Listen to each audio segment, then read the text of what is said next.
ಸಿದ್ದಯ್ಯನಪುರ ಅಂತ ಒಂದು ಗ್ರಾಮ ಚಾಮರಾಜನಗರ ಜಿಲ್ಲೆನಲ್ಲಿ. ಆ ಸಿದ್ದಯ್ಯನಪುರ ಗ್ರಾಮದಲ್ಲಿರ್ತಕ್ಕಂಥ ಜಮೀನೆಲ್ಲ ನಮ್ಮದು ಅಂತ ಕ್ಲೈಮ್ ಮಾಡ್ಕೊಂಡಿದ್ದಾರೆ ರಾಜಮಾತೆ ಪ್ರಮೋದಾ ದೇವಿ ಒಡೆಯರ್ ಅವರು. ಅಷ್ಟೇ ಅಲ್ಲ, ಜಿಲ್ಲಾಧಿಕಾರಿಗಳಿಗೆ ಖಾತೆ ಮಾಡಿಕೊಡಿ ಅಂತ ಪತ್ರವನ್ನು ಕೂಡ ಬರೆದುಬಿಟ್ಟಿದ್ದಾರೆ. ಆದರೆ ಆ ಗ್ರಾಮದ ಜನ ಹೇಳ್ತಿರೋದೇನು ಗೊತ್ತಾ, ಇಲ್ಲ ಮಹಾರಾಜರು ನಮಗೆ ದಾನ ಕೊಟ್ಟಿರೋ ಜಾಗ ಇದು, ಯಾವ ಕಾರಣಕ್ಕೂ ಖಾತೆ ಮಾಡಿಕೊಡ್ಬೇಡಿ ರಾಜಮಾತೆಗೆ. ಒಂದು ವೇಳೆ ನಮ್ಮ ಜಮೀನನ್ನು ಕಿತ್ತುಕೊಂಡ್ರೆ ಅರಮನೆ ಮುಂದೆ ಬಂದು ನಾವೆಲ್ಲ ಸಾಯ್ತೀವಿ ಅಂತ ಪ್ರತಿಭಟನೆಯನ್ನು ಮಾಡ್ತಾ ಇದ್ದಾರೆ. ಏನಿದು ಹಗ್ಗ ಜಗ್ಗಾಟ ಅಂತ ನೀವೇ ನೋಡಿ ಗೊತ್ತಾಗುತ್ತೆ. ಆಸ್ತಿಗಾಗಿ ಚಾಮರಾಜನಗರ ಡಿಸಿಗೆ ರಾಜಮಾತೆ ಪತ್ರ. 4500 ಎಕರೆ ಕೊಟ್ಟರೆ ಗ್ರಾಮಸ್ಥರು ಬೀದಿ ಪಾಲು. 1035 ಎಕರೆ ದಾನ ಕೊಟ್ರ ಮೈಸೂರಿನ ಮಹಾರಾಜರು. ಚಾಮರಾಜನಗರದ ಸಿದ್ದಯ್ಯನಪುರ ಗ್ರಾಮ ಮೈಸೂರು ರಾಜವಂಶಸ್ಥರ ಪಾಲಾಗುತ್ತಾ ಅನ್ನುವ ಪ್ರಶ್ನೆ ಎದ್ದಿದೆ. ಏಕೆಂದರೆ ಆಸ್ತಿ ಖಾತೆಗಾಗಿ ಜಿಲ್ಲಾಧಿಕಾರಿಗಳಿಗೆ ರಾಜಮಾತೆ ಪ್ರಮೋದಾ ದೇವಿ ಒಡೆಯರ್ ಪತ್ರವನ್ನು ಬರೆದಿದ್ದು ಮನವಿ ಮಾಡಿದ್ದಾರೆ. ಮೈಸೂರು ಮಹಾರಾಜರು ಹಾಗೂ ಭಾರತ ಸರ್ಕಾರದ ನಡುವೆ ಆಗಿರುವ ಒಪ್ಪಂದದ ಪ್ರಕಾರ 4500 ಎಕರೆಗೂ ಹೆಚ್ಚು ಭೂಮಿ ಮೈಸೂರು ಮಹಾರಾಜರ ಖಾಸಗಿ ಸ್ವತ್ತು ಅಂಥೇಳಿ ಪತ್ರದಲ್ಲಿ ಪ್ರಮೋದಾ ದೇವಿ ಉಲ್ಲೇಖಿಸಿದ್ದಾರೆ. ಆಸ್ತಿ ಖಾತೆಗಾಗಿ ಬೇಡಿಕೆ ಇಟ್ಟಿದ್ದಾರೆ. ಇದರಿಂದಾಗಿ ಸಿದ್ದಯ್ಯನಪುರ ಗ್ರಾಮಸ್ಥರಿಗೆ ಟೆನ್ಷನ್ ಶುರುವಾಗಿದೆ. ಆಸ್ತಿಗಾಗಿ ಮೈಸೂರಿನ ರಾಜಮಾತೆ ಪ್ರಮೋದಾ ದೇವಿ ಒಡೆಯರ್ ಪತ್ರ ಬರೆದಿದ್ದಾರೆ.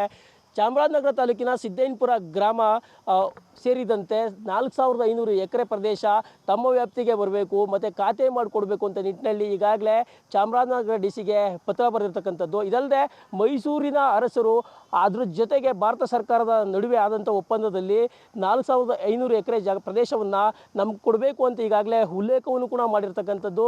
ಈ ಹಿನ್ನೆಲೆಯಲ್ಲಿ ಇದೀಗ ಸಿದ್ದಯ್ಯನಪುರ ಗ್ರಾಮಸ್ಥರಿಗೆ ನಿಜವಾಗ್ಲೂ ಕೂಡ ಟೆನ್ಷನ್ ಶುರುವಾಗಿದೆ ಅಂತಲೇ ಹೇಳ್ಬೋದು. ಖಾತೆ ಮಾಡಿಕೊಟ್ರೆ ಅರಮನೆ ಮುಂದೆ ಸಾಯ್ತೀವಿ, ಇದು ರಾಜಕೀಯ ಕುತಂತ್ರ ಎಂದ ಗ್ರಾಮಸ್ಥರು. ಅಂದಹಾಗೆ ಸಿದ್ದಯ್ಯನಪುರ ಗ್ರಾಮದ ಮೂಲ ಹೆಸರೇ ಜಯಚಾಮರಾಜೇಂದ್ರಪುರಂ. 4000ಕ್ಕೂ ಹೆಚ್ಚು ಮಂದಿ ಇಲ್ಲಿ ವಾಸ ಮಾಡ್ತಿದ್ದು ಇವತ್ತಿಗೂ ಮಹಾರಾಜರ ಫೋಟೋ ಗ್ರಾಮದ ಚಾವಡಿಯಲ್ಲಿ ಗ್ರಾಮಸ್ಥರು ಇಟ್ಕೊಂಡಿದ್ದಾರೆ. ಪ್ರತಿ ವರ್ಷ ಮಹಾರಾಜರ ಭಾವಚಿತ್ರ ಮೆರವಣಿಗೆಯನ್ನು ಮಾಡಿ ಅವರ ಜನ್ಮದಿನವನ್ನು ಆಚರಿಸಿಕೊಂಡು ಬರ್ತಿದ್ದಾರೆ. ಜಯಚಾಮರಾಜೇಂದ್ರ ಒಡೆಯರ್ ನಮಗೆ 1035 ಎಕರೆ ಭೂಮಿಯನ್ನು ದಾನ ಕೊಟ್ಟಿದ್ದಾರೆ. 1982ರಲ್ಲಿ ಸಚಿವರಾಗಿದ್ದ ಬಿ ರಾಚಯ್ಯ ಕಾಲದಲ್ಲಿ ಸರ್ಕಾರ ಸಾಗುವಳಿ ಚೀಟಿ ಕೊಟ್ಟಿದೆ. ಈಗಲೂ ಮಹಾರಾಜರ ಹೆಸರು ಹೇಳ್ಕೊಂಡು ಬದುಕ್ತಿದ್ದೀವಿ. ಒಂದು ವೇಳೆ ಆಸ್ತಿ ಮಹಾರಾಜರ ಪಾಲಾದರೆ ಮೈಸೂರು ಅರಮನೆಯ ಮುಂದೆ ಸಾಯ್ತೇವೆ ಅಂಥೇಳಿ ಗ್ರಾಮಸ್ಥರು ಎಚ್ಚರಿಕೆ ಕೊಟ್ಟಿದ್ದಾರೆ. ಅವ್ರು ಕೇಳಿರಬಹುದು, ಆದರೆ ಇದು ರಾಜಕೀಯ ಕುತಂತ್ರನೂ ನಡೆಯಬಹುದು. ಇವತ್ತು ಇಂದು ಮುಂದೆ ಯೋಚನೆ ಮಾಡ್ದೇ ಇಷ್ಟೊಂದು ಸಮೃದ್ಧಿಯಾಗಿರ್ತಕ್ಕಂಥ ಗ್ರಾಮನ ನೆಲ ಸಮಾಧಿ ಮಾಡಬೇಕು ಅಂತ ಹೊರಟ್ರೆ ಅದು ಆ ದೇವರು ಮೆಚ್ಚಲ್ಲ. ನಾವಂತೂ ಅಷ್ಟು ಜಾಗನೂ ಇಲ್ಲಿ ಕೊಡೋಕ್ಕೆ ತಯಾರಿಲ್ಲ. ಯಾಕೆ ಇದು ನಮ್ಮದು, ಈಗ ನಿಮ್ಮದಲ್ಲ, ಮೊದಲಿತ್ತು, ಇವಾಗ ನಮ್ಮದು. ಇದು ಅವ್ರ ಮನೆಗೆ ಮನೆ ಕತ್ತೀವಿ, ಅರಮನೆಗೆ ಬರ್ತೀವಿ, ಅರಮನೆ ಕತ್ತೀವಿ ಸರ್. ಹೋಗಿ ಮುಂದೆ ಮನೆ ಕತ್ತೀವಿ. ಓ ರೆಡಿ, ಸಾಯಕ್ಕೋ ರೆಡಿ, ಸೀಮೆಣ್ಣೆ ಹಾಕೊಂಡು ಸಾಯಕ್ಕೋ ರೆಡಿಯಲ್ಲಿ ಬಾಯ್ಸಕ್ಕೆಲ್ಲ ಬಂದ. ಆ ಸ್ವಾಮಿ ನಮ್ಗೆ ದಾನ ಕೊಟ್ಟರು, ಇವರು ಸಾಯಿಸಕ್ಕೆ ಬಂದಾರೆ. ಅಂದಾಗೆ ಈ ಸಿದ್ದಯ್ಯನಪುರ ಗ್ರಾಮದ ಹೆಸರೇ ಜಯಚಾಮರಾಜೇಂದ್ರಪುರಂ. ಈ ಗ್ರಾಮದಲ್ಲಿ ಸುಮಾರು 4000 ಜನರು ವಾಸವನ್ನು ಮಾಡ್ತಾ ಇದ್ದಾರೆ. ಮತ್ತು ಇಂದಿಗೂ ಕೂಡ ಅವರ ಒಂದು ಗ್ರಾಮದ ಚಾವಡಿಯಲ್ಲಿ ಜಯಚಾಮರಾಜೇಂದ್ರ ಒಡೆಯರ್ ಅವರ ಫೋಟೋ ಇಟ್ಟಿರ್ತಕ್ಕಂಥದ್ದು ಮತ್ತು ಅವರ ಜನ್ಮದಿನವನ್ನು ವರ್ಷಕ್ಕೊಮ್ಮೆ ಆಚರಿಸಿಕೊಂಡು ಬರ್ತಾ ಇರ್ತಕ್ಕಂಥದ್ದು ನಾವು ಕಾಣ್ತಾ ಇದ್ದೀವಿ. ಅಲ್ಲದೆ ಜಯಚಾಮರಾಜೇಂದ್ರ ಒಡೆಯರ್ ಅವರು 1035 ಎಕರೆಯನ್ನು ಇವರಿಗೆ ದಾನವಾಗಿ ಕೂಡ ಕೊಟ್ಟಿರ್ತಕ್ಕಂಥದ್ದು.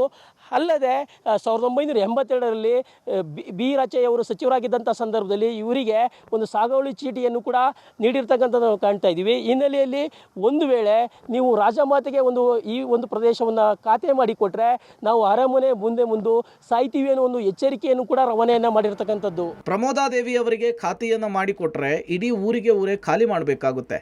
ಮಕ್ಕಳು ಮರಿಯನ್ನು ಕಟ್ಕೊಂಡು ಎಲ್ಲಿಗೆ ಹೋಗಬೇಕು ಅಂಥೇಳಿ ಸಿದ್ದಯ್ಯನಪುರ ಗ್ರಾಮಸ್ಥರು ಅಳಲನ್ನು ತೋಡ್ಕೊಂಡಿದ್ದಾರೆ.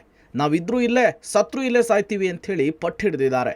ಈ ಜಮೀನು ಈ ಲಾಗೈತವರೆಗೆ ಮೊದಲಿಂದವೇ ನಾವೇ ಮಾಡಿದರು ಸರ್. ನಮ್ಗೆ ಇದು ಬಿಟ್ಟು ಎಲ್ಲಿಗೆ ಹೋಗೋಕ್ಕಾಗುತ್ತೆ ಸರ್?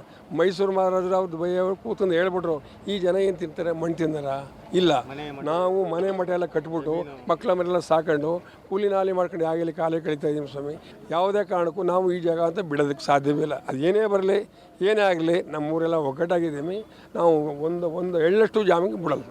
ಒಟ್ನಲ್ಲಿ ರಾಣಿ ಪ್ರಮೋದಾ ದೇವಿ ಒಡೆಯರ್ ನಡೆಗೆ ಭಾರಿ ಸಂಚಲನ ಸೃಷ್ಟಿಸಿದೆ. ಸಿದ್ದಯ್ಯನಪುರ ಗ್ರಾಮಸ್ಥರು ಮನೆಗಳ ಜೊತೆಗೆ ಜಮೀನನ್ನು ಕಳೆದುಕೊಳ್ಳುವ ಆತಂಕದಲ್ಲಿದ್ದಾರೆ. ಜಿಲ್ಲಾಡಳಿತ, ಸರ್ಕಾರ ನಮ್ಮ ರಕ್ಷಣೆಗೆ ಧಾವಿಸಲಿ ಅಂಥೇಳಿ ಮನವಿ ಮಾಡ್ತಿದ್ದಾರೆ. Vijay Kumar, public TV, Chamarajanagar.